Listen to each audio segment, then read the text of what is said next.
کہ میں صدیق اکبر سے افضل ہوں. جہانگیر نے حکم دیا سرہند کے حاکم کو کہ جو وہاں کا وہ شہزادہ صدیق اکبر سے اپنے کو افضل قرار دیتا ہے اسے میرے پاس بھیجو. حاکم نے حکم تعمیل کرتے ہوئے بادشاہ کے پاس بھیج دیا. بادشاہ کے دربار میں آپ آئے. بادشاہ کو سجدہ ہوتا تھا, اکبر کو بھی سجدہ ہوتا تھا. اکبر نے کر دیا تھا سجدہ. یہ خلیفۃ اللہ فی الارض کہا گیا تھا کہ یہ اللہ کے خلیفہ ہیں زمین میں, ان کو سجدہ ہونا چاہیے. تعظیم کا سجدہ کرتے تھے کہ سجدہ کرواتا تھا.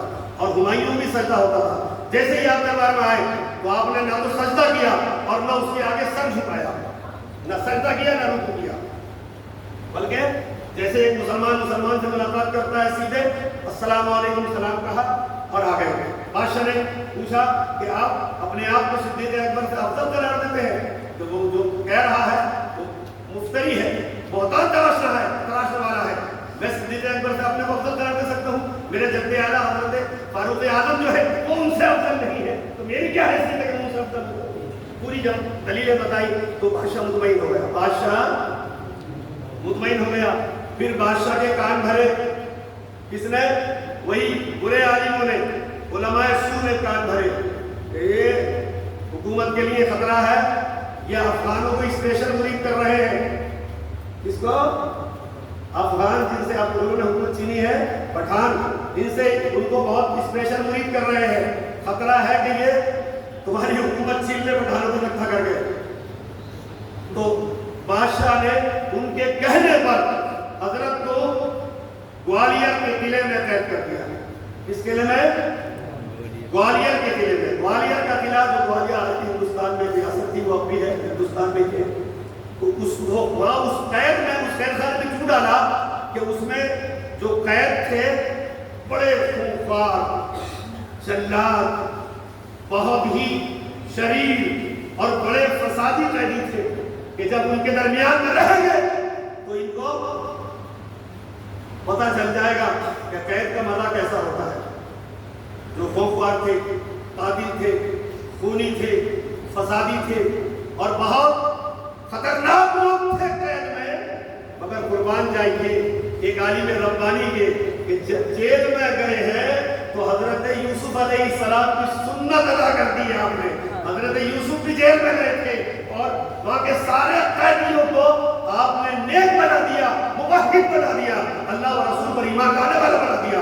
اور حضرت نے بھی یہی کیا کہ جو قیدی خونخوار تھے, خونی تھے, قاتل تھے, فسادی تھے, باغی تھے, وہ سب نیک ہو گئے, متقی ہو گئے, تسبیح شعار ہو گئے, بل وقت تک نمازی ہو گئے. بادشاہ کو پتہ چلا ایک سال میں کہ جیل کا حال تو بدل گیا.